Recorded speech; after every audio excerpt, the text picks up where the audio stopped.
Ok, pessoal, vamos dar início aqui às apresentações. Boa tarde a todos e a todas. Meu nome é Nadson Mascarenhas, eu sou doutorando na Universidade Estadual do Paraná e sou professor também aqui na Universidade Estadual de Ponta Grossa. Para mim é uma satisfação muito grande, né? Estávamos batendo um papo aqui antes, né? Tá mediando essa sessão. Algum tempo atrás eu estava só como telespectador no Congresso USP, 8 anos, né? Assistindo aqui vocês enquanto autores também. Então, para mim é muito importante e assim estar numa sessão de educação, eu acho que nos fortalece ainda mais, né? Justamente porque a gente começa a entender a importância que tem, né, a educação e o quanto a gente vai mudando também de espaços e conhecendo pessoas e pesquisadores e o quanto essas pesquisas acabam incentivando também e nos motivando, né, a continuar na área. Então, temos 3 trabalhos aqui nessa sessão, certo? Os autores também já estão presentes, e cada trabalho tem 15 minutos aí para apresentar, para os autores apresentar. Logo, na sequência, eu vou dar algumas considerações e também vocês que estão aqui, sintam-se à vontade, eu acho que é um bate-papo, uma discussão, a ideia é justamente de trocar conhecimento e assim sucessivamente, né, contribuir para a área. O primeiro trabalho, então, é do Alisson Meurer, né, do professor Flaviano, da Universidade Federal do Paraná. Então, sintam-se à vontade também, o tempo é de vocês e o espaço também. Obrigado, professor Nades. Irei compartilhar a tela. Já estão visualizando?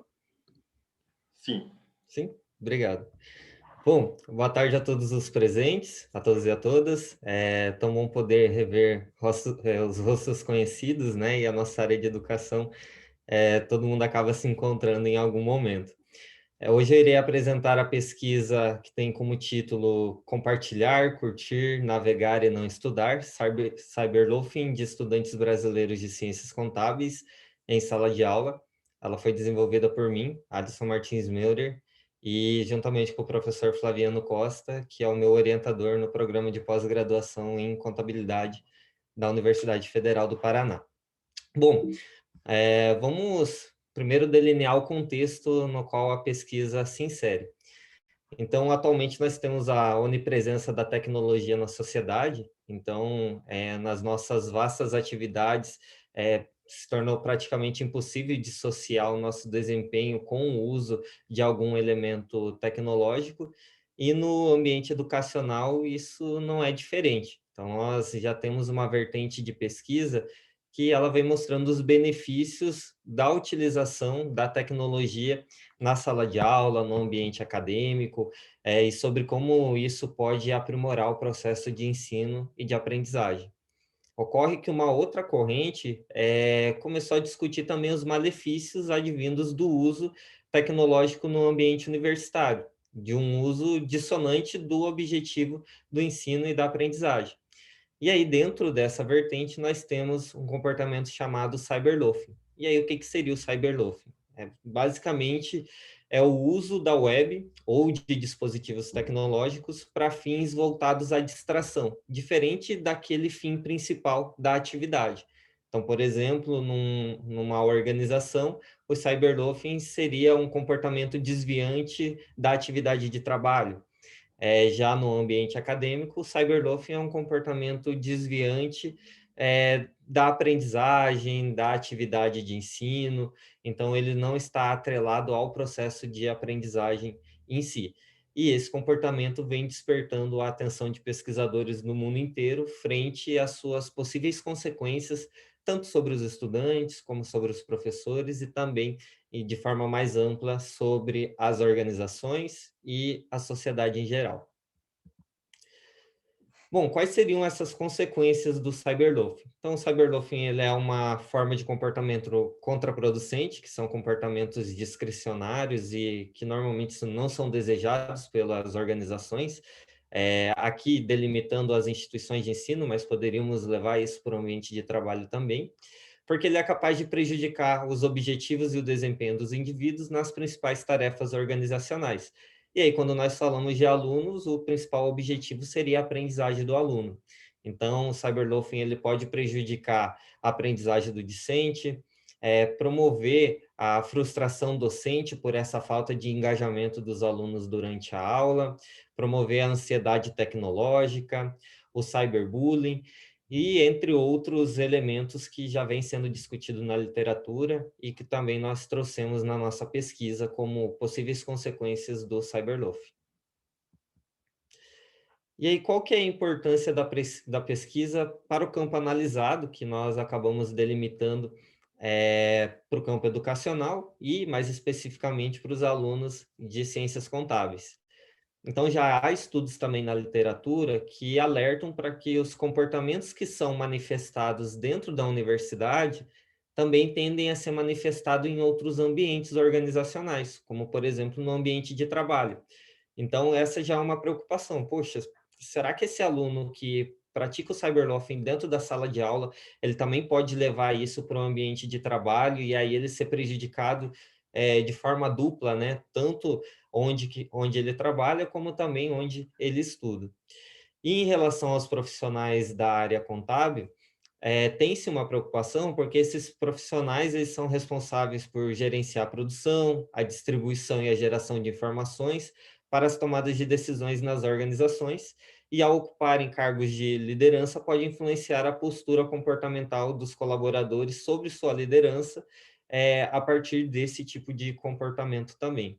Tirando, claro, os malefícios relacionados à sua formação, que pode ser defasada devido à interveniência do cyberloafing. E aí, nesse contexto, nós delineamos a nossa questão de pesquisa a partir da teoria do uso compensatório da internet, que é a TUSE. Então, a TUSE, ela pauta que os indivíduos utilizam a internet para aliviar emoções negativas, adaptando às suas necessidades sociais e servindo como uma espécie de enfrentamento para essas emoções negativas que são geradas. Então, começamos a questionar quais seriam os possíveis precedentes desse comportamento cyberloafing que poderiam incentivar esse comportamento dos estudantes e também quais seriam as consequências que poderiam advir desse comportamento.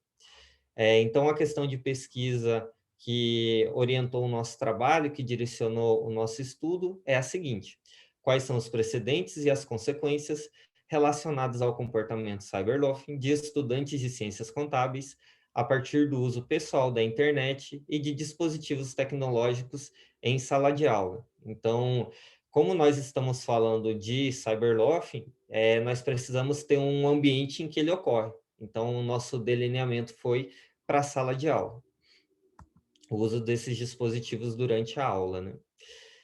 E qual que é a sustentação teórica da pesquisa? Então, conforme eu comentei, nós adotamos uma abordagem a partir da TUSE, na qual os dispositivos tecnológicos são utilizados para satisfazer necessidades sociais de cada pessoa, escapar de situações estressoras, negativas e pouco engajadoras vivenciadas na vida real, e esse enfoque apresenta-se mais aderente ao uso excessivo e pessoal da internet realizado pela maioria dos indivíduos.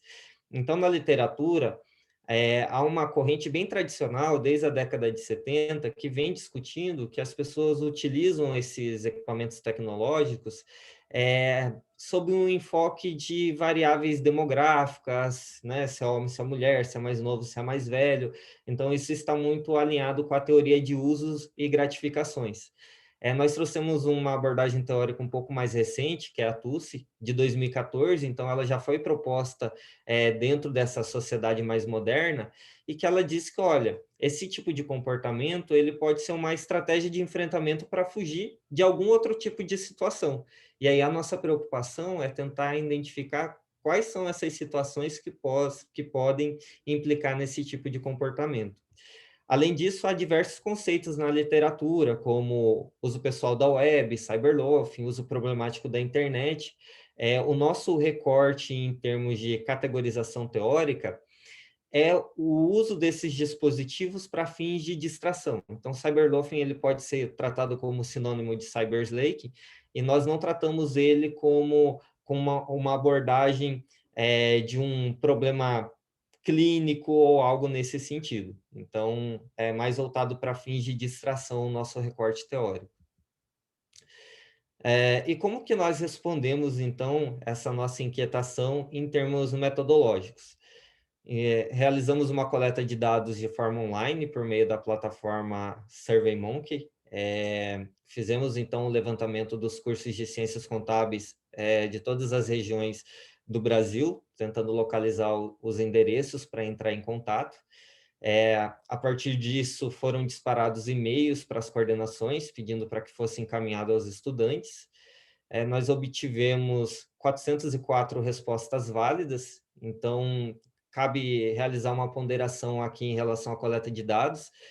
Tivemos aproximadamente 160, foram 168 respostas em branco, e também realizamos a exclusão dos alunos do primeiro ano de graduação dos cursos de Ciências Contábeis, porque esses alunos eles estavam começando ainda o curso, então eles ainda não tinham um comportamento cyberloafing bem delineado, visto que a nossa coleta de dados foi realizada no início do ano. Como o recorte temporal também foi para a sala de aula, né, o nosso recorte de pesquisa, nós interrompemos a coleta de dados quando as aulas começaram a ser suspensas, visto que o ambiente online é bem diferente do ambiente presencial. Os itens eles foram adaptados de estudos anteriores, também tivemos um bloco para a caracterização dos respondentes, e o questionário passou por um processo de validação conjunta, que contou com a presença de 3 docentes da área de metodologia da pesquisa, métodos quantitativos e metodologia do ensino superior, e de 5 doutorandos e 6 mestrandos, uma reunião que durou aproximadamente 2 horas para delinear o nosso instrumento de pesquisa. Então, quais são os exemplos de itens e como que o instrumento foi separado? Então, a primeira sessão mensurou o cyberloafing, com 16 itens. A segunda sessão ela foi dedicada à identificação dos precedentes do cyberloafing, trazendo questões pessoais, como estar cansada, ou precedentes acadêmicos, como a falta de qualidade dos materiais apresentados pelos professores. E a terceira sessão corporizou as consequências do cyberloafing, como procrastinação, da execução das tarefas acadêmicas e assim por diante. Em termos de preocupações éticas, a pesquisa foi aprovada pelo Comitê de Ética, até porque ela pertence a um projeto maior de conclusão de doutorado.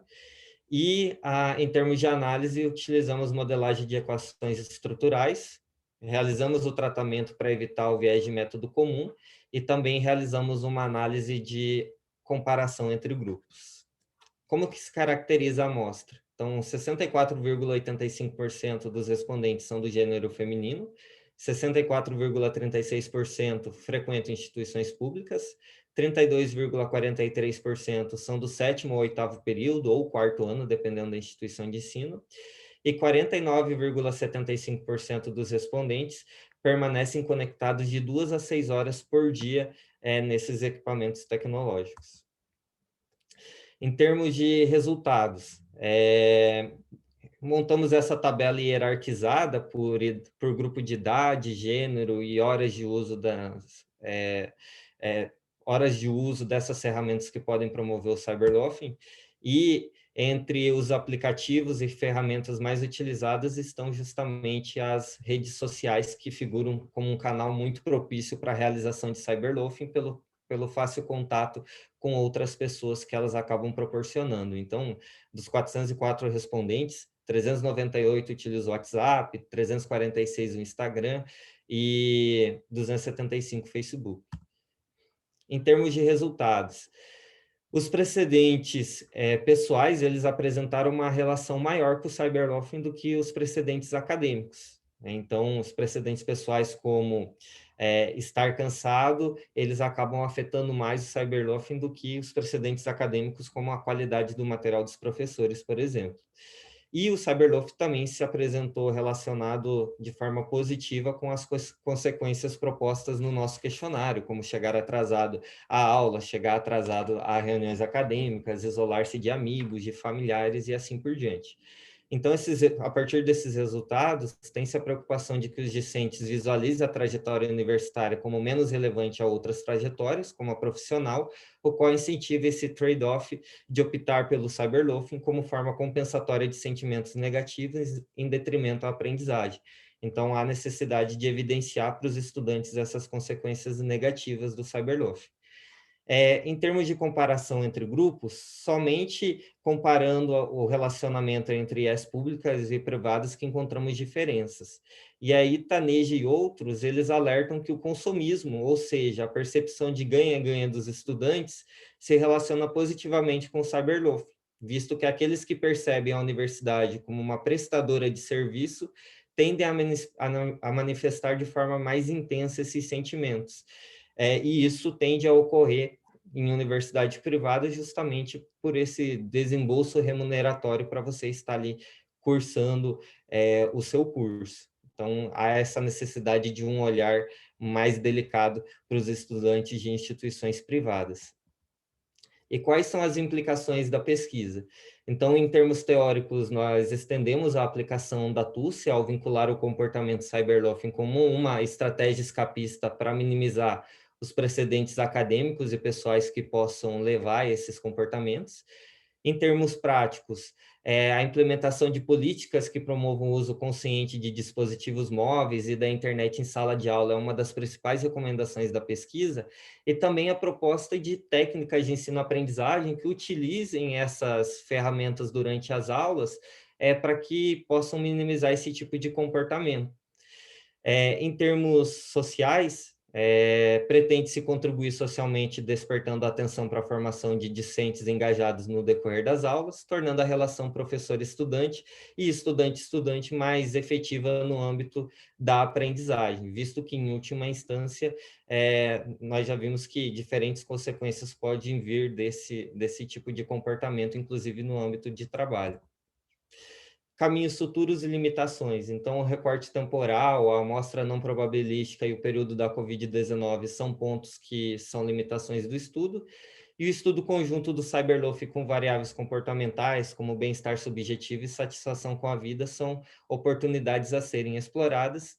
E em termos de conclusões, então, os avanços tecnológicos e as características da nova geração de estudantes, considerados como nativos digitais, lançam luz à relevância dessa discussão, tanto para o indivíduo como para as organizações, e aí a identificação dos precedentes pessoais, acadêmicos e das consequências é um passo importante para a gente tentar contornar os efeitos negativos advindos do cyberloaf. Muito obrigado, deixo aqui o meu contato do professor Flaviano Costa e estamos abertos às contribuições. Muito bem, professor Alisson, professor Flaviano também. Parabéns aí pela construção do trabalho, é muito interessante. A temática é muito instigadora também, né, cyberloafing. E por mais que sejamos professores, a gente às vezes não observa que o cyberloafing está tão relacionado, né, a essa prática do ensino quanto, né? Então a gente está ensinando, mas a gente não percebe também às vezes o quanto tem essas variáveis aí e o quanto isso pode influenciar também na questão do desempenho acadêmico e entre outros fatores também. Algumas considerações, eu vou dar algumas considerações também para vocês, mas, por favor, os demais que estão aqui também, sintam-se à vontade para perguntar também aos autores, fazer as suas considerações. É engraçado que eu estava lendo também até um artigo da Harvard Business Review, algum tempo atrás, que falava um pouquinho desse cyberloafing, né? Mas na época, né, quando saiu esse artigo, há uns 10 anos, uns 9 anos, estava falando que era positivo, né? Então, olha, o cyberloafing é positivo, e tinha alguns experimentos também que foram feitos lá também, em que dizia que aquele aluno, né, que navegava 10 minutos ou tinha esse ócio aí, 10 minutos na rede social, ele tinha um desempenho maior. No entanto, é interessante o trabalho dos autores justamente por isso, porque hoje, com o advento de tantas redes sociais aí, né, o Twitter, o TikTok, o Instagram, eu acho que esse cenário tende, né, a mudar. E aí o trabalho também dos autores, do professor Alisson, do professor Flaviano também, traz justamente isso para em debate também, né? Isso é bem interessante. Os resultados de vocês mostram isso que eu acho muito, muito bacana, assim. Então, a escrita também está muito bem feita, então a construção do trabalho está muito cuidadosa. Então, parabenizar também os autores justamente por esse delineamento, né? A professora até falou aqui, Edivaldo, que não conhecia a teoria, e eu gostaria até que os autores também, né, falassem um pouco como foi que chegaram a essa teoria e etc., né? Então, acho que seria interessante também para outros professores, também para mim também, que não conhecia a teoria, eu achei bem interessante. Bom, ela é uma teoria que foi proposta em 2014, já dentro desse ambiente do estudo das ferramentas tecnológicas, e ela acabou casando bem com a pesquisa, porque era algo que incomodava nos estudos, essa ideia de, utiliza mais o celular porque é menino ou porque é menina, porque é mais novo ou porque é mais velho. E a nossa proposta de estudo já surgiu para tentar entender o contexto e não somente essas características que são objetivas, né? Então, será que a pessoa trabalhar, ela chegar cansado ali para a sala de aula, ou será que ela possui um vício tecnológico? Será que isso acaba afetando o uso, né, dessas ferramentas durante as aulas e não somente uma variável que você não consegue mudar, né, como professor? Então, a ideia foi tentar justamente mapear isso. A própria ideia da pesquisa, ela surgiu a partir de um depoimento de final de ano de uma aluna que mandou no Instagram, né, falando, professor, muito obrigado pelo ano, foi muito bom ter passado contigo, e aí no final ela colocou assim, e desculpa que a nossa turma, o pessoal mexe muito no celular, mas o problema não é essa aula não, já é costume. Aí eu falei, então não vamos ter que pesquisar isso para ver o que, que dá de mudar, né? E aí, o professor Flaviano topou também a proposta e, enfim, fomos nos aprofundando nessa temática. Perfeito. Alguém de vocês tem alguma pergunta para fazer também, da plateia? Então, sinta-se à vontade também para fazer. O pessoal está falando aqui, parabenizando. E outra questão também, agora nesse momento de pandemia, né, eu acho que é bem relevante a gente falar um pouco do Cyberloft também. E aí eu gostaria até de perguntar, né, aos autores também, se vocês acreditam, né, que existe também esse cyberloft, ou seja, a pandemia potencializa, né, essas questões ou não, porque a gente observa que a gente está ali e nenhuma câmera ligada, e às vezes a gente fica perguntando o que será que esse aluno está fazendo, né? Será que ele está realmente assistindo a nossa aula? Será que ele não está assistindo, né? E se na pesquisa vocês tentaram captar também, ou não foi possível devido ao período ali. É, a, Como quando surgiu a pesquisa ainda era voltada para um ambiente presencial, nós iniciamos a coleta dentro de um cenário de aulas presenciais. E aí é mais tranquilo do aluno até instintivamente ele conseguir identificar o comportamento cyberloafing dele. E aí, quando foi para o ambiente remoto, aí nós decidimos interromper a coleta de dados naquele momento, porque ficaria difícil você deixar esses grupos misturados e até mesmo para o aluno identificar esse comportamento cyberloafing dele, porque às vezes ele está assistindo a aula com o computador e uma abinha do lado olhando o Facebook e talvez na cabeça dele isso não ficaria tão claro. Mas eu acredito que seria algo bem interessante tentar mapear isso também no ambiente remoto. Só que seria um pouco mais delicado de você conseguir identificar. Justamente porque hoje está tudo misturado, né? Então, é a vida pessoal com a sala de aula, é o computador que ele está assistindo a aula, mas ele está fechando um relatório, e talvez para ele, se fechar o relatório, não seja encarado como uma distração. Então, é um pouco mais difícil no ambiente remoto, aí nós tentamos deixar o recorte para o presencial, mas com certeza. Hoje em dia você consegue até perceber no final da aula, né? Se você ficar esperando, sempre tem um ou dois que você terminou a aula, o fulano tá ali. Perfeito. Outra questão que eu acho que vocês trouxeram, que eu achei bem bacana também no trabalho, foi esses precedentes, né, pessoais, e o quanto isso também vai impactar, né, principalmente no cyberloafing. Por exemplo, vocês trouxeram essa questão do cansaço, né? Então, esses alunos que trabalham mais, né, durante o dia, e aí tem essa rotina que é mais exaustiva também, tendem a ter mais cyberloafing e etc., né? Então, isso é muito bacana no trabalho de vocês, né? E a metodologia também está muito bem construída, né? Embasando também esses resultados. É, Acho que uma coisa que seria muito interessante também para vocês pensarem no futuro, talvez seja um experimento também, isso quando as aulas estiverem presenciais. Eu acho que um experimento seria bem bacana, e talvez os autores possam pensar nessa perspectiva de futuramente fazer um experimento com esses alunos, né? Que em rede social, né? Que acessam mais, ou dá um tempo ali, eu acho que o trabalho ficaria ainda interessante. Outros trabalhos, na verdade, que eu acho que esse já dá uma claridade muito interessante assim para essa prática de cyberloft também. E uma questão, acho que na metodologia de vocês, que talvez seria bem interessante, detalhar um pouquinho mais sobre como foi feita aquela discussão ali, conjunta com os participantes e especialistas. Então, mais que vocês colocaram aí de doutorandos, mais se foi em algum grupo e etc., né? Então, acho que seria mais interessante vocês detalharem um pouquinho mais, né? Ficaria ainda mais legal. E aí tem uma questão também que eu acho bem legal aqui, que é o fato, né, do professor da sala de aula estar na sala de aula. Por exemplo, vocês vão aplicar talvez futuramente, né, como é um projeto que ainda é extenso, né, já que é o doutorado, etc. Vocês pretendem aplicar em sala de aula. E eu acho que às vezes em sala de aula ele fica mais intimidado, o aluno fica mais intimidado às vezes porque tem a figura do professor ali dentro.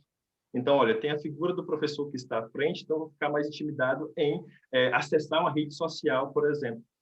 Então, talvez em um trabalho, né, em outro trabalho, ou também até destacar essa questão, né, que talvez a figura do professor pode intimidar também esse aluno, o que é diferente dele responder ou não, né? Talvez tenha uma pergunta filtro ali, se perguntar se essa prática de cyberloft é intimidada com a figura do professor ou não. Mas isso é para vocês refletirem também, né? Então, talvez seja interessante também, porque eu acredito que o aluno, quando está com o professor, né, em sala de aula, ali ele fica mais intimidado. Olha, eu não vou porque o professor está olhando para mim e pode, talvez, me chamar a atenção. Então, isso é bem interessante, talvez para vocês refletirem também sobre a construção do trabalho, de outros trabalhos e afins. Mais alguém tem alguma consideração para fazer aqui? A Elizabeth está falando sobre a posição dos alunos. Então, verdade. Né? Mais Mas alguém tem alguma consideração para fazer, para perguntar? Por favor, pessoal, sintam-se à vontade, acho que é. Eu gostaria, Nadson, primeiramente, parabéns, né, Alisson, professor Flaviano, gostei muito da pesquisa, bem atual, a temática. Só complementando o que o Alisson colocou da questão do ambiente, né, que foi no ambiente presencial, e eu entendo que se for mesmo no ambiente online, deveria mudar o formato, porque é uma realidade bem diferente, né, uma experiência. Um aluno foi compartilhar uma tela para a apresentação de um trabalho, e eu nunca havia visto a quantidade de telas que ele tinha aberto ali, né? Todas as janelinhas, eu até perguntei para ele, eu falei, como você está estudando e que essas quantidades? Não, professora, tem uma tela que é do meu trabalho, tem outra tela que é sobre isso, mas eu consigo gerenciar. Então, a gente imagina, né, esse atrás da tela ali, o que está acontecendo.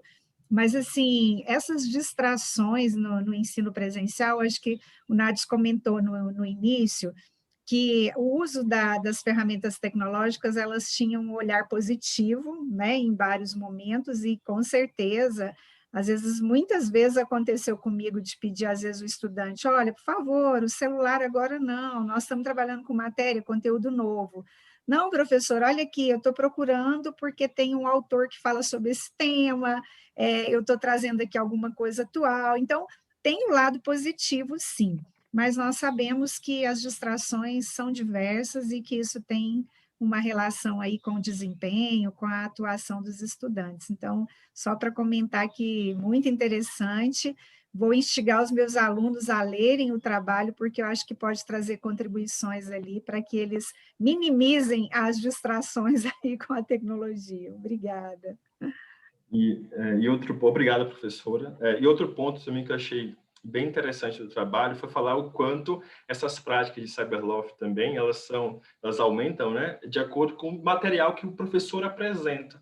E daí acho que põe em xeque muito também o nosso papel enquanto docente, né, em apresentar materiais, principalmente agora também, né, em época de remoto, materiais que atraiam também esses alunos, né, e aí mitiguem também essas práticas de cyberloft. Então, achei bem interessante essa constatação, quando a gente pensava que eram outros fatores, mas também recai sobre os professores essa questão de trabalhar com talvez metodologias ativas, com gamificação, e o quanto isso é importante também para diminuir essas distrações, né, que os autores acabam trazendo aí. Então, isso é bem interessante também, porque às vezes a gente, enquanto professor, não, vamos apresentar aqui, né, um material, mas a gente não se preocupa com a estética, talvez, ou se não, em apresentar também outras metodologias que vão atrair esse aluno, né? Então, é bem interessante porque o trabalho acaba também trazendo essa preocupação, né? Olha, também se o professor não apresentar um trabalho interessante, tende a prática, né, de cyberloft aumentar, porque o aluno também não vai achar que é interessante assim, não que não vai achar que é interessante, mas não vai ter outros atrativos, né? Principalmente agora em sala de aula remota, que os desafios para nós, enquanto professores, é ainda maior, né? Então, o trabalho aumenta, mas os desafios também, atrair esse aluno também aumenta muito. Então, parabenizar aos autores, né, e aos demais também que contribuíram aqui com a temática. Então, parabéns, um trabalho muito interessante, é um trabalho que está concorrendo a prêmio também, e a estrutura está muito legal, então parabéns aos autores aí. Obrigado pelas contribuições. Anotei aqui também as sugestões também de estudos futuros, acho que isso é bem relevante e essa questão da qualidade dos materiais acabou chamando bastante atenção, até quando mudou para o remoto eu dava aula de análise, acabei gamificando toda a disciplina a partir dessa pesquisa, né, quando eles acabaram comentando a questão da qualidade. Eu troco muito figurinha com o Nadis, né, em termos de docência, então, usar redes sociais para postar trabalho dos alunos, o Nadis já tinha uma página dedicada à parte de docência, eu peguei isso também dele, abri uma página no Instagram só para minha disciplina de análise, para fazer enquete com eles, eles escolhem desde a música que eles querem ouvir antes de começar a aula, até a apresentação do trabalho, por lá, então, de tentar usar essas ferramentas, já que eles querem ficar mexendo nas redes, então que mexa na rede da disciplina, né? Eu acho que isso é bem interessante também para um caminho para tentar minimizar o cyberloafing dos estudantes. Obrigado por todas as contribuições. Ok, pessoal. Então, o segundo trabalho amanhã eu faço um estudo sobre a procrastinação do curso de Ciências Contábeis. É bem interessante, que agora veio sobre cyberloafing e agora procrastinação. Então, esse trabalho é da Deise, né, da FURG, da Deise Ferreira, da Débora, Rodrigo, Alexandre. E a Deise já está aqui já. Por favor, sinta-se à vontade, Deise, para compartilhar seu material e iniciar a sua apresentação. Certo, professor, vou compartilhar aqui a tela com vocês. Ok.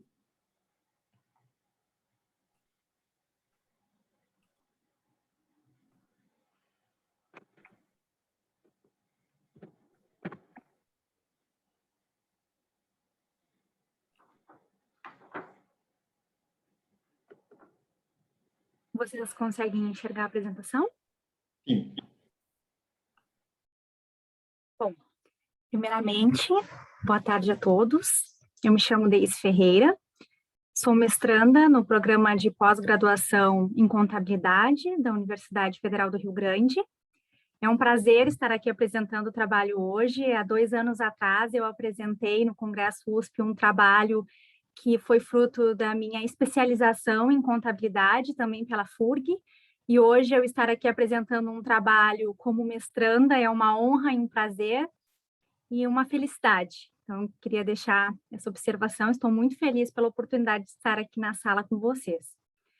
O trabalho tem como título Amanhã eu faço, um estudo sobre a procrastinação no curso de Ciências Contábeis, e foi desenvolvido em parceria com os professores Débora Gomes, Rodrigo Fernandes e Alexandre Costa Quintana, que é o meu orientador. Nós podemos resumir a procrastinação com uma frase: deixar para o dia de amanhã. Quem de nós já não falou essa frase? Vou deixar para o dia de amanhã. E no ambiente acadêmico, deixar para o dia de amanhã uma atividade pode trazer algumas consequências negativas.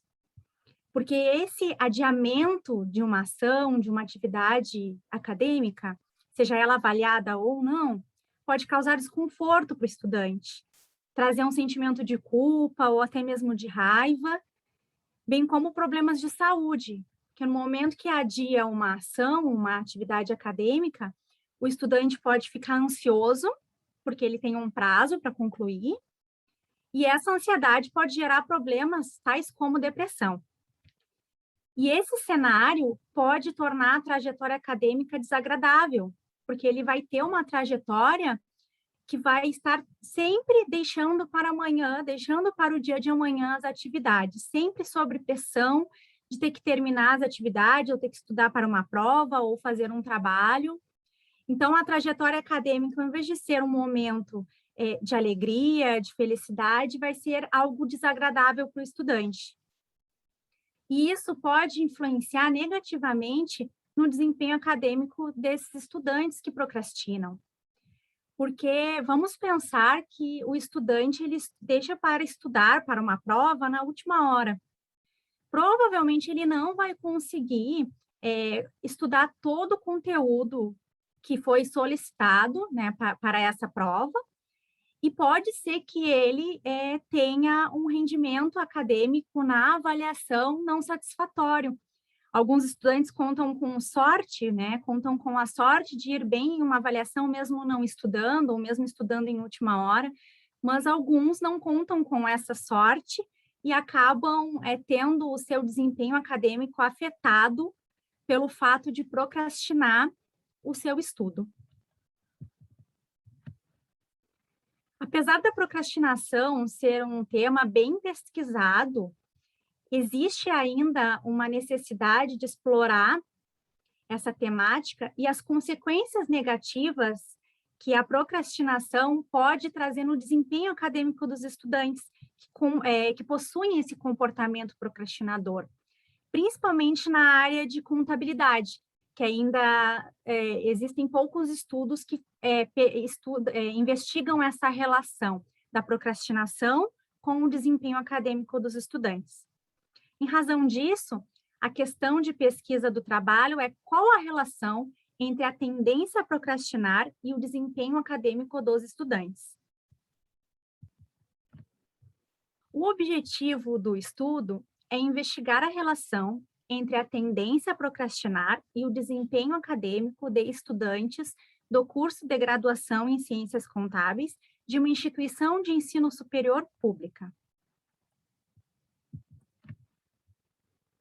É pertinente realizar um estudo sobre procrastinação no ambiente acadêmico, tendo em vista que no momento que há o atraso ou o não cumprimento de compromissos acadêmicos ou as atividades acadêmicas, esse atraso ou não cumprimento pode causar, como eu falei, né, ao longo da minha apresentação até o momento, consequências negativas no desempenho acadêmico dos estudantes. E como a procrastinação é um fenômeno que está presente na maioria dos estudantes, é relevante que essa temática seja investigada. Na parte do referencial teórico, nós trouxemos estudos anteriores que abordaram essa temática, em que a maioria dos estudos apresentam uma relação negativa entre a procrastinação e o desempenho acadêmico. Aumenta o nível de procrastinação dos estudantes e o desempenho acadêmico, por sua vez, diminui. E um estudo apresentado, a relação entre procrastinação e desempenho acadêmico foi positiva. No entanto, alguns autores alegam que há um consenso entre os estudos empíricos de que a procrastinação ela provoca consequências negativas no rendimento dos estudantes. Então, há esse consenso na literatura que a relação entre a procrastinação e o desempenho acadêmico ela é negativa. Esse estudo ele pode ser caracterizado como descritivo e quantitativo. Foi realizada uma pesquisa documental de fontes secundárias, pois o desempenho acadêmico no estudo foi mensurado a partir do coeficiente de rendimento acadêmico, que foi coletado no histórico escolar dos estudantes participantes da pesquisa, e o levantamento que foi realizado. A amostra é composta por 68 estudantes do curso de graduação em Ciências Contábeis de uma instituição de ensino superior pública localizada no sul do Brasil. O levantamento foi realizado por meio de questionário online, dividido em 3 sessões. A primeira sessão refere-se ao termo de consentimento livre e esclarecido, em que foi apresentada a pesquisa aos estudantes e também solicitado consentimento deles para sua participação.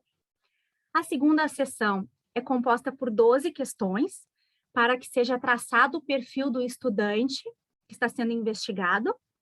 E, por fim, a terceira sessão do questionário é composta pela escala de procrastinação, que tem 20 assertivas. com as respostas obedecendo a uma escala Likert de 5 pontos. Para realizar o estudo, nós seguimos algumas etapas. A primeira etapa do estudo, identificar o perfil do estudante. Posteriormente, investigar a tendência à procrastinação dos estudantes e mensurar o desempenho acadêmico dos estudantes. Essas 3 etapas foi adotado o tratamento estatístico, a estatística descritiva. E as variáveis que foram analisadas, nós denominamos características, procrastinação e desempenho acadêmico.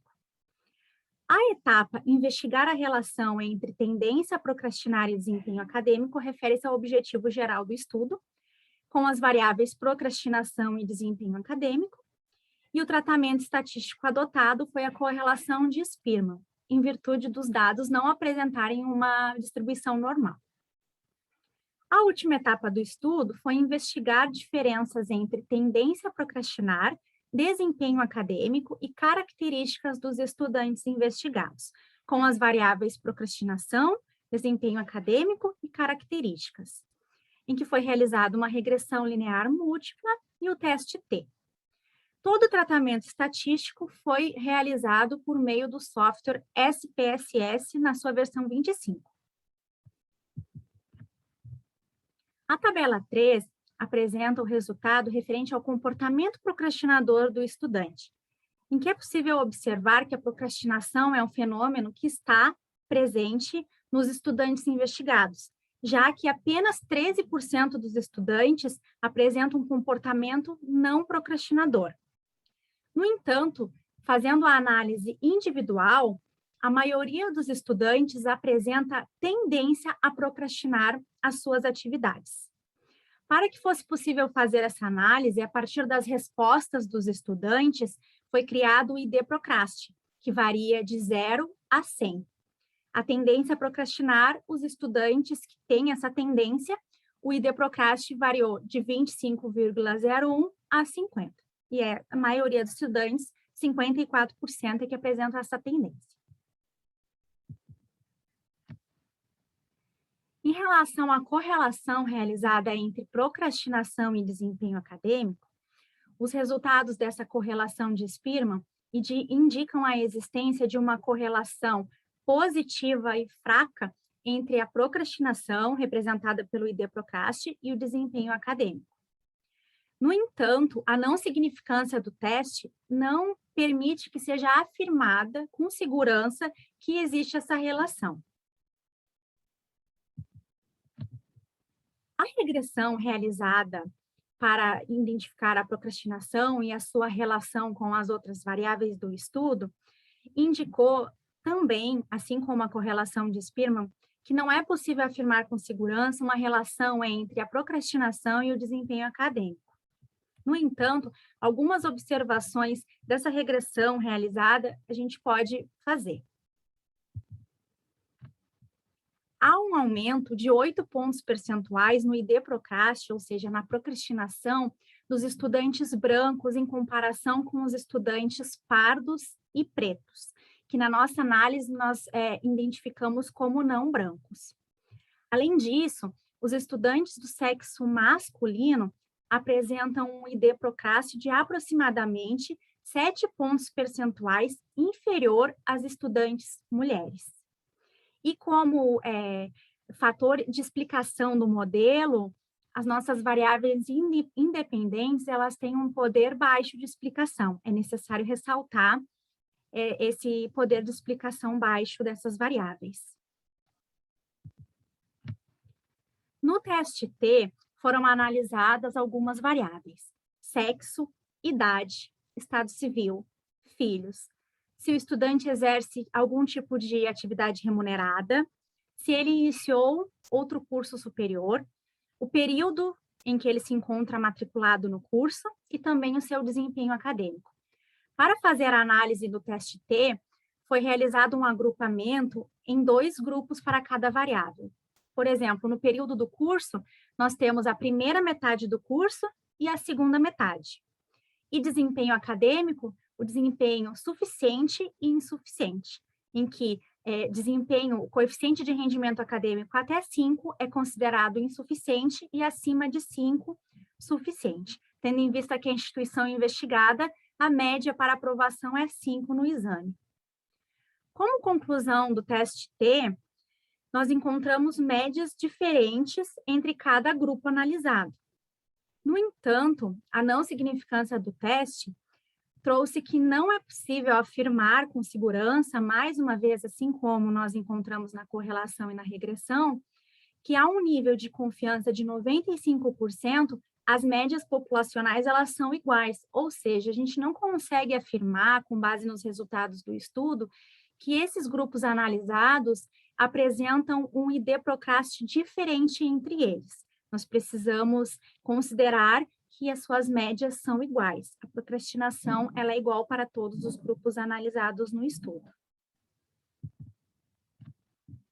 O estudo, apesar de não ter sido possível confirmar, né, a relação entre tendência a procrastinar e o desempenho acadêmico dos estudantes, ele evidencia que os estudantes têm uma tendência a procrastinar, que a procrastinação ela está presente, ela é um comportamento que está presente na vida dos estudantes, servindo para que haja uma melhor compreensão desse fenômeno, tendo em vista que a procrastinação ela tem uma relevância no contexto acadêmico, mesmo que ela não traga consequências negativas para o rendimento acadêmico dos estudantes, ela pode causar algumas sensações negativas e desconforto na vida acadêmica desse estudante que procrastina as suas atividades. Como limitação do estudo, nós temos a investigação realizada em uma única instituição e também a amostra reduzida. Apesar de ter sido enviado o questionário para o e-mail dos alunos 5 vezes dentro do período de coleta, que foi junho e julho de 2020, nós tivemos um número reduzido de estudantes, e essa amostra reduzida acaba limitando o nosso estudo. Aqui são as referências que foram utilizadas nessa apresentação. Nesse slide eu trago os nossos contatos, caso vocês tenham alguma dúvida sobre o estudo, ou alguma sugestão que queiram fazer por e-mail, que não queiram fazer aqui na sala, sintam-se à vontade. E muito obrigada a todos por estarem aqui na sala. Muito bem, Deise.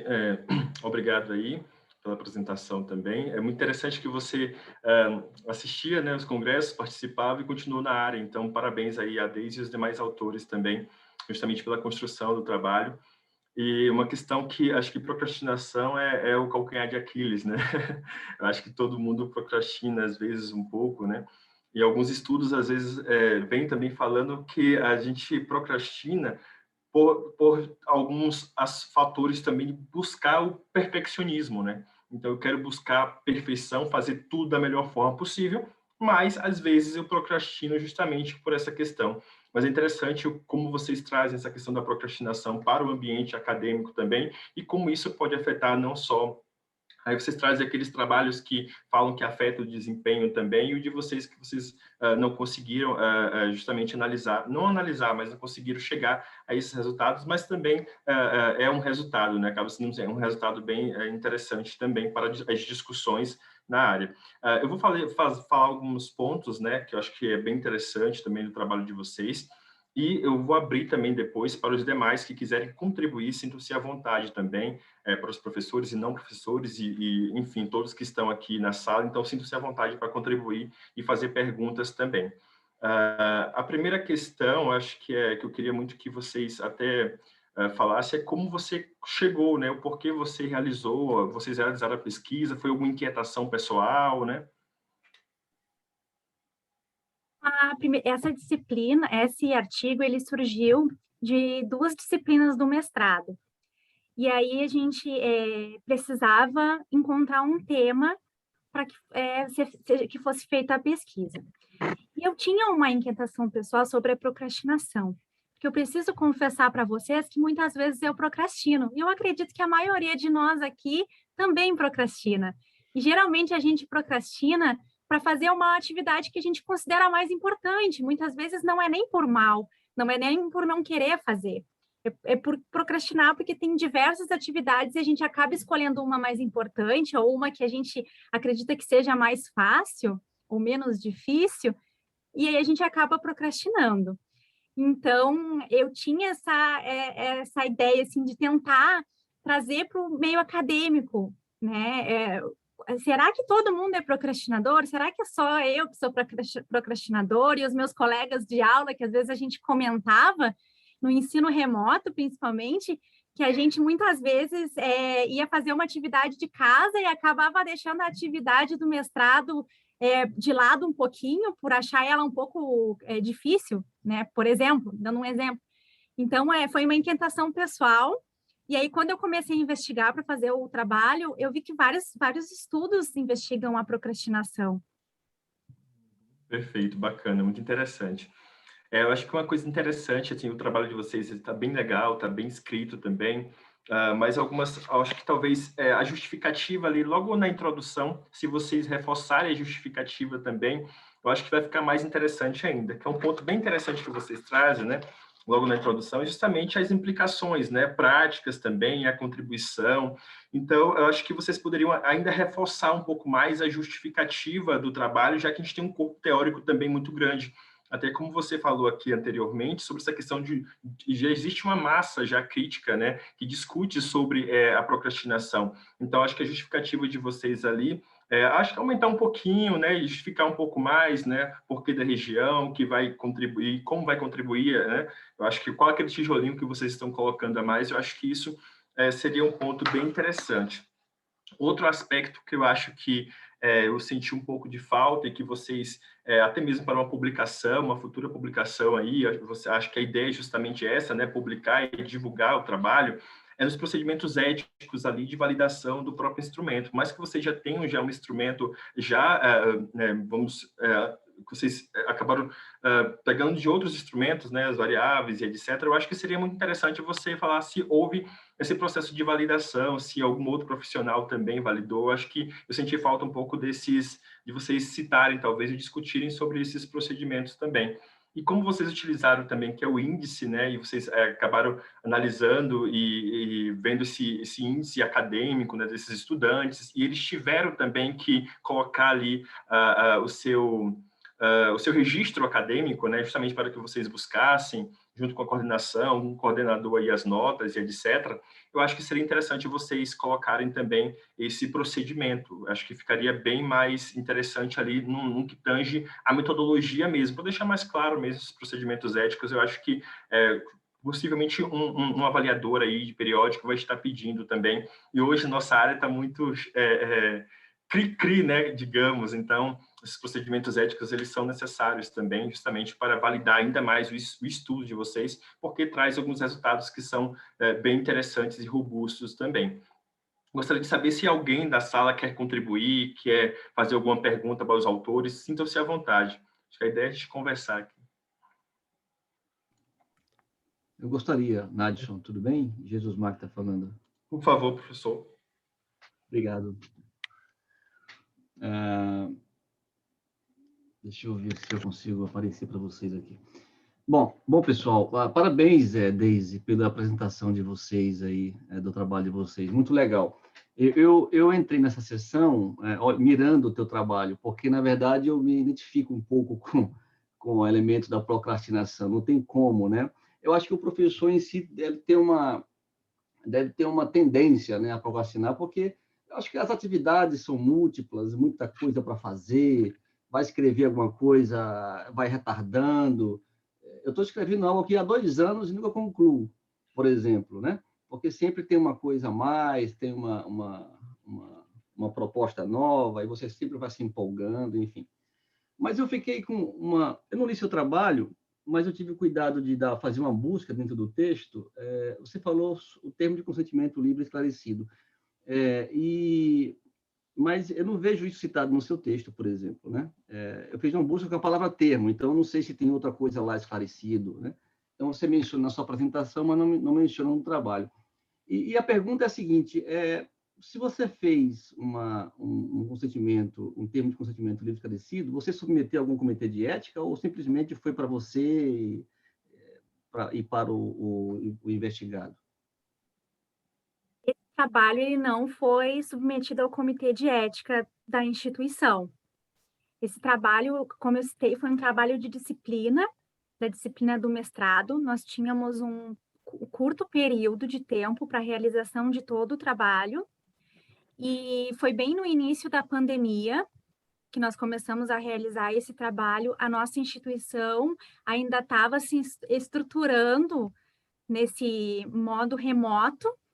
Então, como nós acreditávamos que iria demorar um certo tempo para receber a aprovação ou não por parte do comitê, nós decidimos, né, eu, autora, juntamente com a professora da disciplina, não encaminhar, não submeter o trabalho para o comitê de ética, por essas razões que eu expliquei. Tá, tudo bem.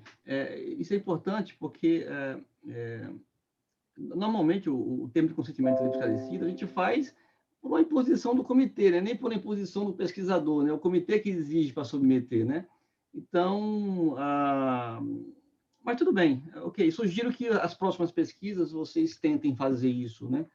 Como o professor Nádios falou, isso é importante, isso é uma exigência cada vez mais. Isso não está tão presente em nossa área, mas pode ser que isso potencialize, eu diria assim, a sua publicação para mostrar a sua preocupação que você tem com os investigados, né?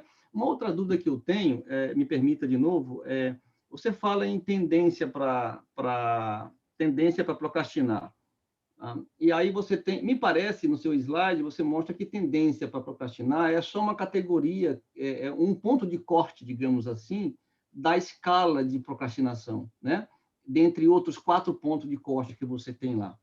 E aí você responde na categoria de tendência a procrastinar. E aí você faz um modelo de regressão múltipla, né? Em que você não usa as categorias, você usa a escala na sua originalidade, na sua mensuração original, que é quantitativa. Então, assim, eu acho que fica estranho você falar em tendência para procrastinar quando você está se referindo a uma categoria da procrastinação e usa o modelo de regressão. Então, de repente, como sugestão que eu faço, é que você talvez use um outro modelo, por exemplo, um modelo de regressão ordinal, regressão logística ordinal, onde você verifica qual a probabilidade, segundo as características dos sujeitos, dos alunos, de ser de tendente a procrastinar, de ser pouco procrastinador, de ser muito procrastinador, entendeu? Então, esse modelo resolve esse problema, porque aí você pode tirar a tendência a procrastinar, ou então escolher a tendência a procrastinar como uma categoria de referência dela e depois ficar comparando todo mundo a tendência a procrastinar. Entendeu? Então, eu acho que se você for permanecer nessa linha aí, talvez fosse melhor tirar o termo tendência a procrastinar e colocar só procrastinação, porque aí não foco só na categoria, estou focando na variável como um todo. Uma outra coisa também, para encerrar, é o fato de que você tem muitas variáveis para de mensuração das pessoas, como variável dependente você tem a procrastinação, e muitas independentes. E aí você usa um teste T depois, eu não sei se, porque geralmente o aluno de contabilidade fica muito empolgado quando aprende estatística, aí começa a usar teste de qualquer forma, por toda natureza, não sabe até por que está utilizando. Eu preferiria que você talvez fizesse o seguinte, você usasse, se você está usando um modelo de regressão múltipla, é o melhor modelo. Você não pode partir de um modelo de regressão múltipla e depois cair numa regressão bivariada lá, né? Numa regressão de teste T, por exemplo, numa análise de teste T. Eu sugiro que você use os seus testes T e até mesmo o piso que você usou, confrontando todas essas variáveis independentes que você tem com a variável dependente de procrastinação e verifica qual é a associação entre elas bivariadamente e, a partir dessa relação, selecione aquilo que foi significativamente associado e leve para o modelo completo, para o modelo de regressão múltipla. Porque aí pode ser que, eu não me lembro, quantas amostras você teve? Qual foi o tamanho da sua amostra? 68 estudantes. Quanto? 68. 78. Então, uma amostra muito pequena para uma quantidade enorme de variáveis independentes. Então, eu aconselharia que você fizesse uma uma seleção das variáveis independentes candidatas para ir para o modelo múltiplo, certo? Então, você faria o teste T e a análise... Pronto, teste T para as variáveis categóricas. Você até categorizou algumas variáveis numéricas para poder permitir fazer o teste de teste T. Eu usaria o Spearman, ou então a correlação de Pearson, se foi ou não normal, para você associar. Aquilo que foi associado bivariadamente candidata-se a ir para o modelo múltiplo. De repente, os resultados não serão outros, de repente, entendeu? Então, essa é só uma sugestão que fica. Nath, desculpa por tomar o tempo. Obrigado. Não, imagina, acho que a contribuição é sempre bem-vinda. Mas eu acho que a gente está quase extrapolando o tempo aqui, mas se alguém quiser falar rapidamente também, acho que o João Paulo aí levantou a mão. Se quiser rapidamente, João, por favor, sinta-se à vontade. Obrigado, Nadson. Primeiro, parabéns aos autores e autoras. Confesso que eu procrastinei, então não consegui ler o artigo inteiro, mas eu tenho algumas contribuições. Eu acho que uma coisa que a gente ainda não trouxe para a contabilidade, principalmente para a discussão de procrastinação, é um conceito que a demografia trabalha bastante, que é o de pobreza de tempo. Porque hoje em dia a gente tem muitas tarefas, muitas coisas para fazer. Os programas de pós-graduação cobram 5 ou 6 disciplinas por semestre, cada disciplina cobra um artigo. Então você olha a lista de tarefas e fala, o que eu preciso entregar até sexta-feira? O resto eu procrastino. Preciso ir apagando um incêndio por dia. Então acho que a gente precisa começar a discutir a nossa pobreza de tempo na contabilidade. E como sugestão para continuação nesse trabalho, o que eu sugiro? Vocês plotarem um gráfico relacionando a procrastinação e o desempenho acadêmico e dividir em quatro quadrantes. Ver quem tem tendência a procrastinar e baixo desempenho, tendência a procrastinar com alto desempenho, enfim, essa relação, e depois selecionar algumas pessoas desses quadrantes para ir para uma etapa qualitativa.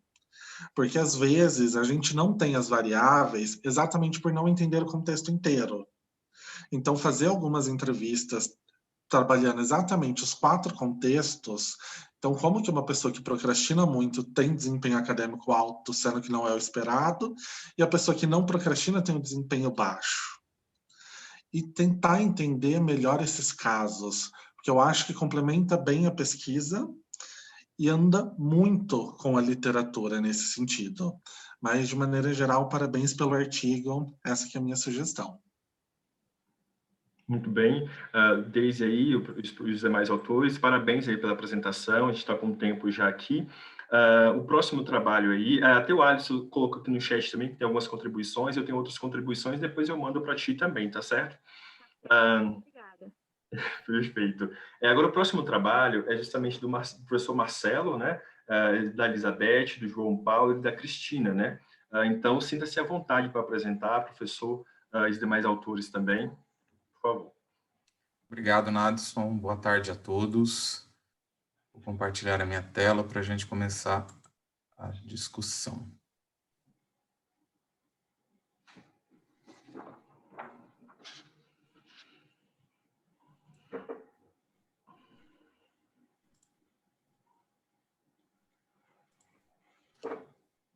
Muito bem. Estão vendo a tela já? Sim. Muito bem. Então, nós vamos apresentar aqui uma investigação que nós conduzimos junto com a equipe que está aí na tela, né? A professora Elizabeth, o João Paulo e a Cristina. Nós conduzimos a investigação aí sobre currículos, né, nos cursos de Ciências Contábeis. Então, o nosso trabalho tem subtítulo aí, Currículo do curso de Ciências Contábeis, um olhar para a natureza e estrutura do conhecimento. Bom, nós vamos percorrer esse percurso aí, né? Apresentar rapidamente o objetivo do estudo, também rapidamente falarmos sobre o aporte teórico do estudo, a trajetória metodológica, os resultados e depois as considerações finais. Então, assim, como preocupação, entender, né, a organização curricular dos cursos de Ciências Contábeis é compreender a prática educativa institucionalizada, né? Como e por que formar, e as funções sociais dessa formação, né? para que e a serviço de quem está essa formação. E a gente tem percebido pouca discussão a respeito de currículo, né, do currículo, nas investigações do campo da educação contábil. Alguns colocam que se tem pouca discussão é porque o tema não é interessante, mas, por outro lado, se tem pouca discussão, pode ser que outros fatores estejam implicando aí na baixa discussão desse tema, né? E o objetivo desse estudo, então, nesse contexto, foi compreender a natureza e a estrutura do conhecimento presente nos cursos de Ciências Contábeis das instituições de ensino superior públicas estaduais do Paraná. Esse estudo ele representa uma primeira etapa de um projeto investigativo mais amplo, né? Ele tem uma perspectiva crítica que busca compreender o currículo, né, dos cursos de contabilidade a partir dos seus processos reguladores e institucionais. Como aporte teórico, né, nós fizemos 3 discussões, né? Uma discussão sobre currículo e prática pedagógica, né, onde nós apresentamos a ideia de que toda a prática pedagógica gira em torno do currículo, né, e que, por meio dele, as finalidades da educação é que se realizam, e que ele também reflete e reproduz aí o conflito de interesses que tem na sociedade, né, e os valores dominantes que regem aí os processos educativos. O aporte teórico principal está, então, nessa discussão, né, que nós fizemos numa perspectiva crítica. A teoria predominante é a teoria do discurso pedagógico, né, de Basil Bernstein, em conjunto com Michael Apple, Ivor Goodson, Michael Young e José Rimeno Sacristán. Todos eles, né, alinhados aí dentro dessa perspectiva crítica sobre estudos sobre currículo. Na sequência, nós discutimos um pouquinho sobre currículo e mudança, né? Onde nós discutimos aí que os currículos de contabilidade eles expressam predominantemente um enfoque técnico, né? E que predominam as perspectivas positivistas e utilitaristas para a formação que são realizadas no interior dos cursos. E, por fim, nós fizemos aí uma apanhada dos estudos sobre currículo no campo da educação contábil, né, em 2 perspectivas. Uma perspectiva de síntese de uma revisão que vem sendo realizada recorrentemente para Postolou e uma equipe de pesquisadores que mapeiam, né, diversos aspectos sobre a educação contábil, né? E dentro desse estudo revisional que tem sido feito, nós apuramos aí que temos uma quantidade relativamente interessante de artigos publicados. Esses artigos, esse estudo revisional, ele cobre as 5 principais revistas, né, americanas sobre educação contábil, né, então ele é focado no campo da educação contábil, e de 76 artigos levantados, por exemplo, em 2016, né, 3% eram sobre currículo exclusivamente, né.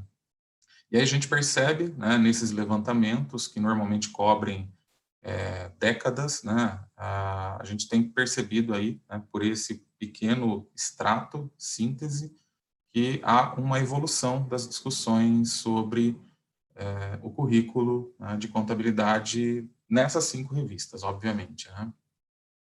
Depois nós fizemos aí um levantamento também de publicações em periódicos brasileiros, né. Levantamos 28 artigos num horizonte de 28 anos, né? Portanto, média de 1 artigo por ano discutindo o assunto. As mais antigas discussões são lá da década de 90, o início da década de 1990, mas a maior parte se concentra entre 2011 e 2020, né? 18 dos 28 materiais encontrados, né? E aí nós fizemos uma categorização, né, desses materiais, né, que está aí na tela, onde predominam aí os estudos comparativos, né? Fundamentalmente, os estudos que comparam os currículos de instituições brasileiras, né? A maior parte dos currículos comparados são de instituições federais, com um modelo de currículo de classe mundial de um órgão ligado à ONU, né?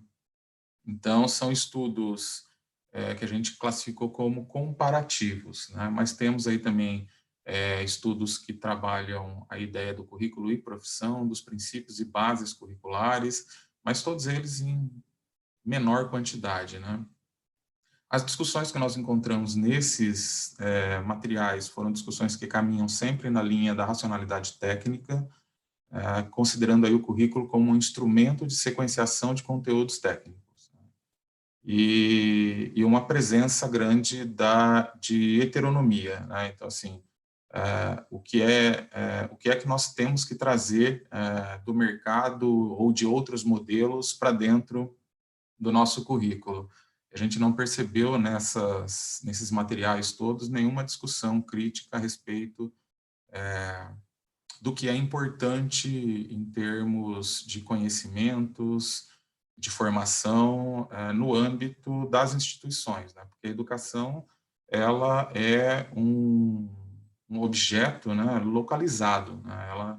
Dificilmente a gente consegue generalizar algumas questões na educação, como a gente generaliza ou pode generalizar em estudos quantitativos de outras naturezas com outros assuntos, né?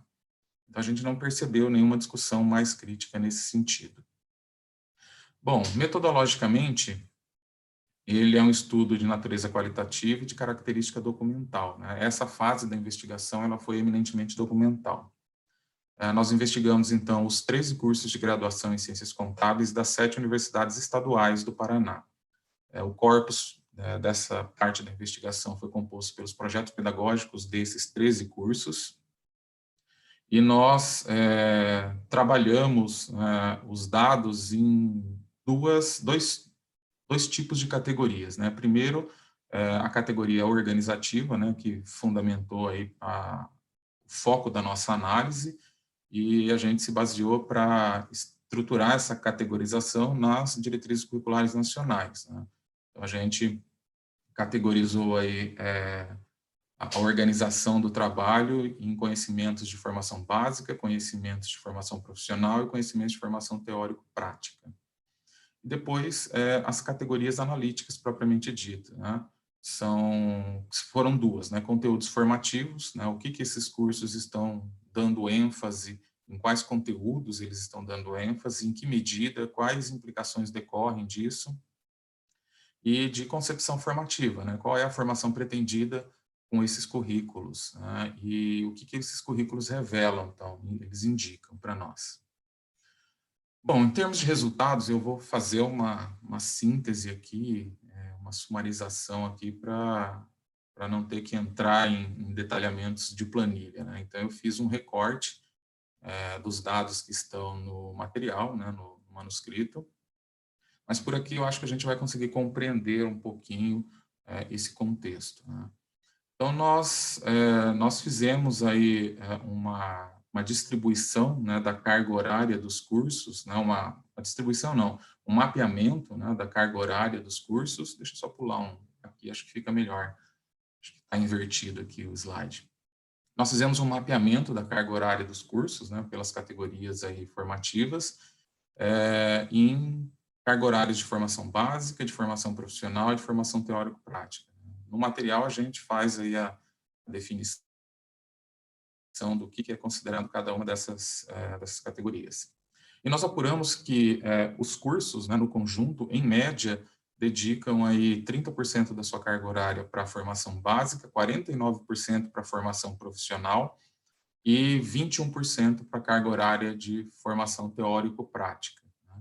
Essa carga horária de formação básica e a de formação profissional, ela tem foco no ensino de conteúdos, né? Então, é um ensino conteudista, né? Então, a ênfase são nos conteúdos específicos e técnicos do campo contábil. Então, a gente não tem nenhum tipo de relação teoria e prática nesses conteúdos, né? Ainda que em contabilidade a gente sabe que há o desenvolvimento de diversas estratégias de ensino no interior das disciplinas que podem se aproximar dessa articulação teoria e prática, mas que de fato não são e não representam essa articulação, né? Então, o que a gente depreende daí é que 79%, 80% praticamente da carga horária dos cursos investigados está destinada aí para o ensino de conteúdos, né?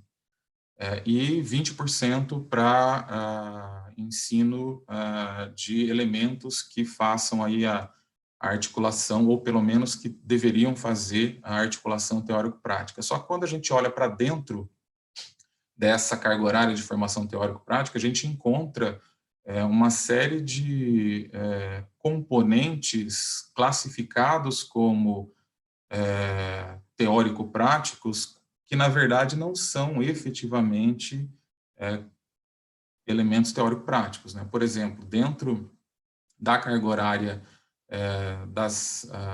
dos cursos, né, estão aí as atividades complementares, o trabalho de conclusão de curso e o estágio curricular supervisionado. Atividades complementares não são necessariamente atividades de formação teórico-prática, né, na maioria das instituições investigadas.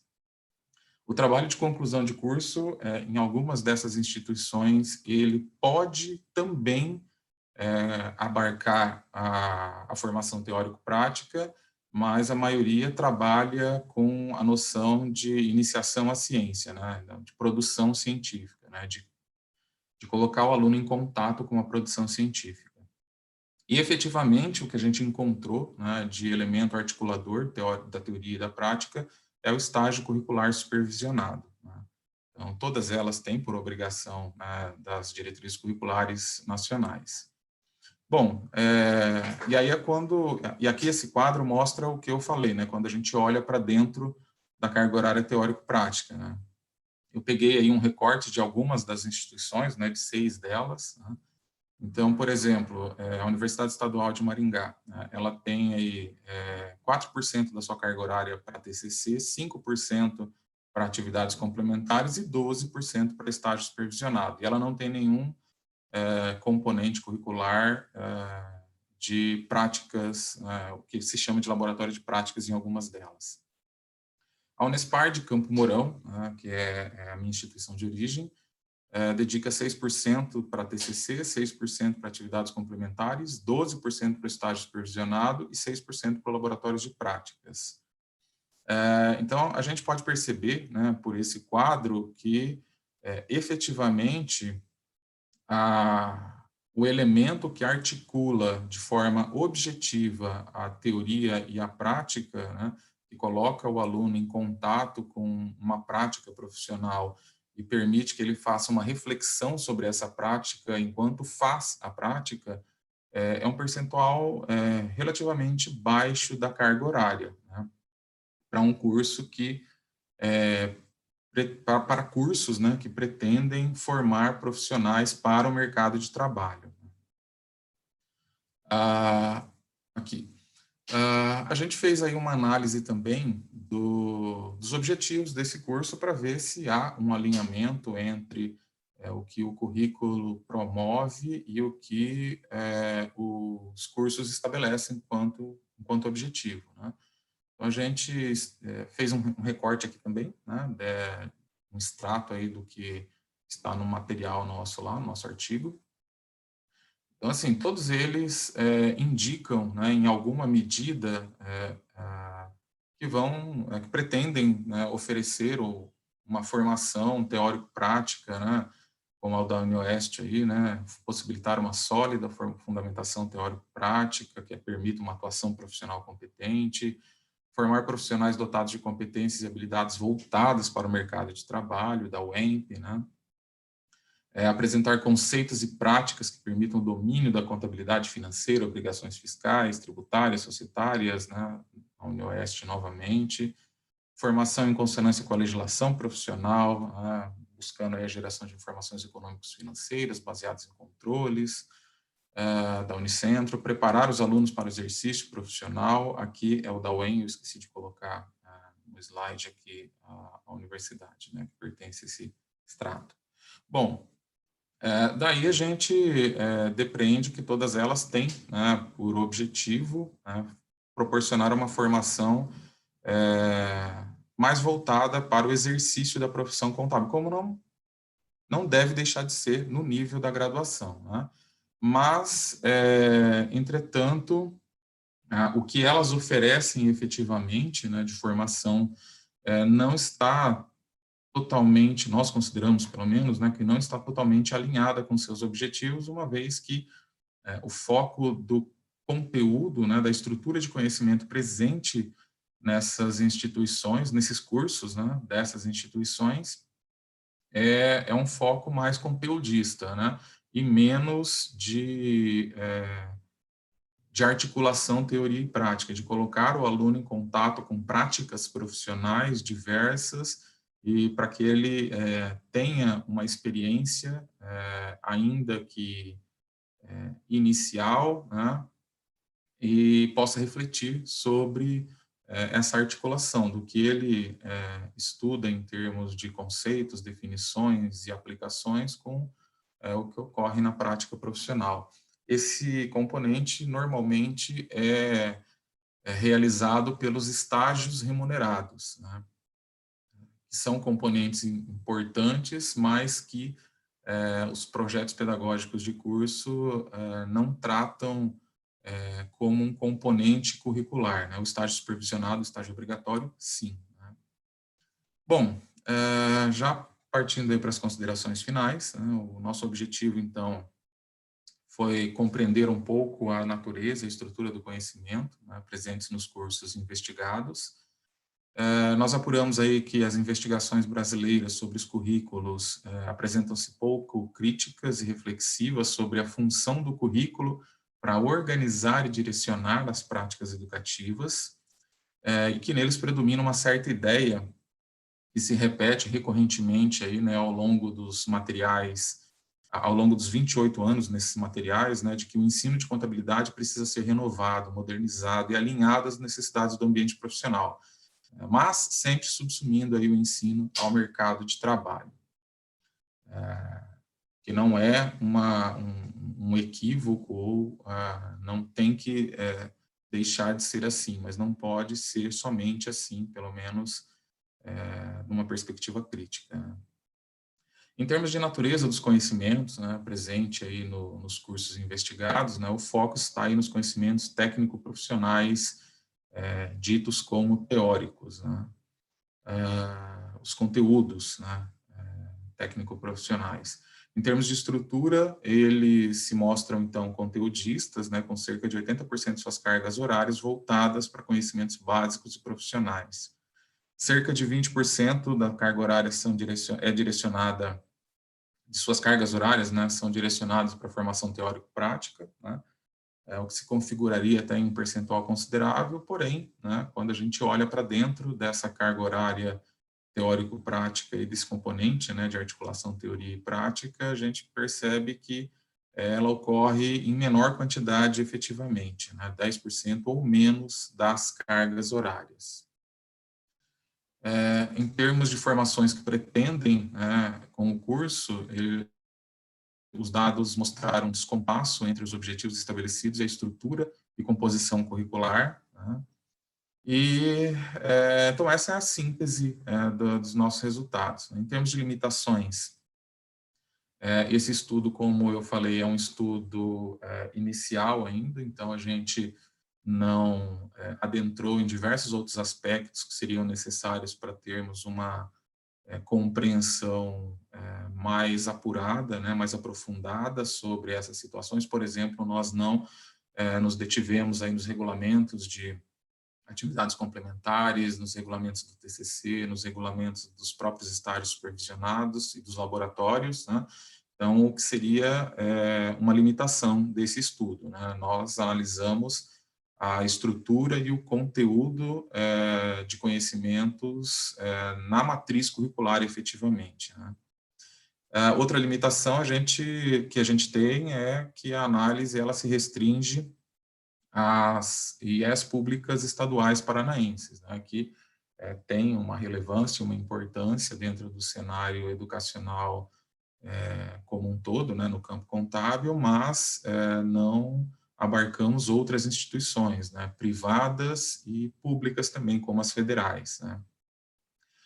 E também não entramos ainda, né, em análise de outros elementos relevantes para compreender as dinâmicas curriculares, né, gestão acadêmica e pedagógica dos cursos, composição do corpo docente, formação docente, especialmente aí a formação quanto a conhecimentos profissionais docentes específicos, né, as influências exógenas e na estruturação curricular e no ensino realizado nos cursos, dentre outros aspectos que fazem parte aí do escopo investigativo que nós pretendemos conduzir sequencialmente aí.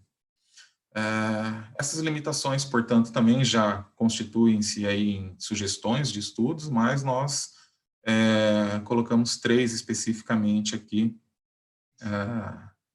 como contribuição, né? Investigações que descrevam processos de atualização e reformulação curriculares, né?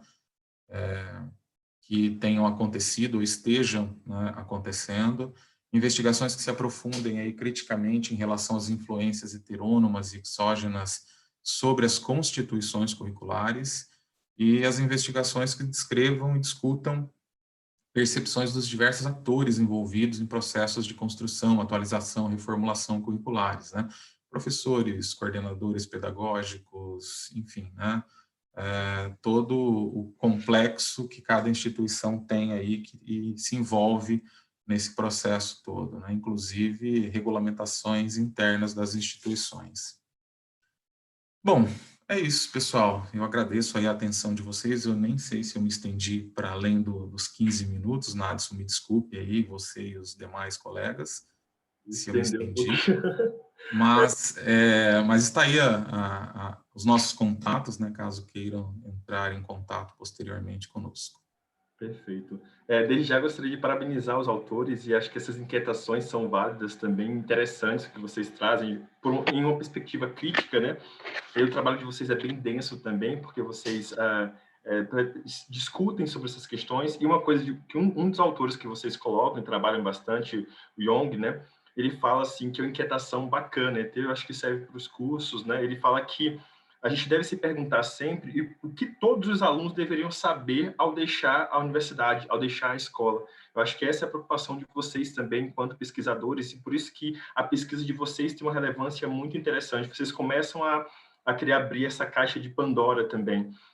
Outro ponto, né, e depois eu vou deixar para o público, porque o tempo está curto também, que eu acho que é bem interessante, é o estudo da estrutura também, porque atrás de todo um processo, né, que sabemos a estrutura curricular, mas tem uma estrutura física também. E aí eu penso, quando o professor de laboratório, por exemplo, ele vai querer ensinar, né, para a formação teórico-prática, que é bem pequena, ele se depara com, às vezes, não tem um programa específico, né, e tem que fazer parcerias, tem que correr atrás também de outros parceiros. Então, tem também essas limitações das universidades também, que precisa ser reestruturado e analisado. Então, ao menos pela minha perspectiva ainda, que eu acho que o trabalho de vocês futuramente pode trazer também, eu acho que por outra perspectiva, né, um trabalho quali também, dar essa continuidade, analisar também os diretores, mas também os coordenadores de curso e etc. Eu acho que vai enriquecer ainda mais a discussão que vocês já começam a incomodar desde agora, né? Então, vocês têm essa incomodação, eu acho que um trabalho futuro também e aí vocês colocam também até lá no finalzinho, né, como sugestão de trabalho também, para fazer entrevistas com esses atores, os outros atores também, que, de certa forma, têm aí uma relevância muito grande na formação técnica, mas na construção também desses currículos que precisam, de certa forma, ser ajustados e reformulados, né? Eu tenho orientando agora que ela fica indignada, mas, professor, eu quero falar sobre essa questão da interação acadêmica, mas eu saio e não aprendo isso. Não, tenha calma, né? Tenha parcimônia também para discutir sobre essas temáticas, porque é uma caixa de Pandora realmente, e é interessante o trabalho de vocês, porque começa a abrir também essas escamas, né, dentro da universidade. Eu quero saber, vou abrir agora só para, se alguém tem alguma sugestão, por favor, sinta-se à vontade, depois eu vou mandar também outras sugestões por e-mail de vocês, tá certo? Só devido ao tempo, né, para dividir direitinho aqui. Eu tenho, primeiramente, parabenizar os autores pela pesquisa. Eu li e realmente ela desperta inúmeras inquietações, e o Marcelo também na apresentação despertou outras inquietações, né? Eu acho que um ponto que seria interessante talvez vocês comentar, que quando vocês usaram o ISAR ali como o parâmetro de vocês, né, a base de análise, talvez alguém possa questionar o porquê utilizar o currículo da ONU e não algum outro tipo de, enfim, de framework. Talvez vocês pudessem citar algo nesse sentido. Olha, nós sabemos que existe, por exemplo, da Federação Internacional dos Contadores, né, da IFEC, mas nós quisemos utilizar a ONU por esses motivos. Porque pelo fato do CFC ele ser associado da IFAC, então ele deveria tentar incentivar esse currículo aqui no Brasil. E aí, como vocês olharam sobre a perspectiva da ONU, aí pode ser que o pessoal questione, tá, mas por que vocês não foram naquele que o CFC deveria incentivar? Acho que é mais nesse sentido para dar esse destaque. E aí, na apresentação do Marcelo, ele trouxe até uma tabela, né, que eu acho que mostrou do laboratório de práticas, né? E aí eu vi assim o EPG zerado, eu falei, não, mas lá tem. Aí eu peguei ali a matriz, né? Eu falei, tem mais aí que... olha a contribuição que a pesquisa traz, né? Dessa inquietação da necessidade de você ter uma padronização. Nós temos, mas chamamos de estágio. E que o estágio, conceitualmente, seria outra coisa, né? Então, tem ali uma disciplina no segundo ano de 68 horas, no terceiro ano de 136, que dura o ano inteiro, mas conceitualmente na nossa matriz curricular estaria errado, né? Então, já começa a despertar essas inúmeras inquietações. É até um ponto que nós discutimos ali enquanto professores, para abrir essas ementas, né? Elas são muito sucintas, cada professor que pega, você tem alguns tópicos, mas não tem aquele objetivo. Ao final dessa disciplina, o que o aluno tem que sair sabendo, né? Então, é legal vocês mostrar esses trabalhos e trazer aqui comparações das instituições paranaenses, e ainda bem que eu caí na sessão de vocês também para poder pegar essas contribuições e levar para o NDE, né? Olha o trabalho que fizeram, olha que legal, o que nós podemos melhorar a partir desses resultados. Então, parabéns novamente pela pesquisa. E vamos lá, é sempre bom ver uma co-irmã podendo dar sugestões para nós também e contribuições. Legal, Alisson. Posso falar, Nadson? Pode falar. Se os demais também da sala concordar, para estender mais 4 minutinhos, a gente vai, sinta-se à vontade, professor Marcelo. Alisson, com relação ao modelo, né, nós não nos baseamos nele, na verdade, né? É que nós levantamos que na literatura nacional, né, sobre currículos, uma parcela expressiva dos estudos, né, se eu não me engano são 14, eles fazem estudos comparativos entre matrizes curriculares de determinados cursos ou de cursos de uma determinada região do país com essa proposta de currículo do ISAR, né? Então, todos fazem essa comparação, né? Inclusive, não tem nenhum que faz a comparação com o currículo proposto pelo CFC. Mas, assim, essa é uma questão crítica para nós também, porque são influências heterônomas, né? Então, assim, a gente tem sempre que atualizar a nossa matriz curricular em função do que um organismo externo à nossa realidade está dizendo que a gente tem que implantar. Não estou dizendo que os conteúdos não sejam adequados, não sejam interessantes, né? Mas cada instituição tem a sua realidade, atende um público diferente, né? Atende estruturas socioeconômicas da sua região diferentes, né? Então não dá para a gente comparar o curso de Ciências Contábeis de Campo Mourão, né, onde eu trabalho, com o curso da Federal de Curitiba, por exemplo, né? Curitiba é uma cidade super industrializada, né? Tem campo profissional que na nossa região aqui não tem, né? Então a gente não...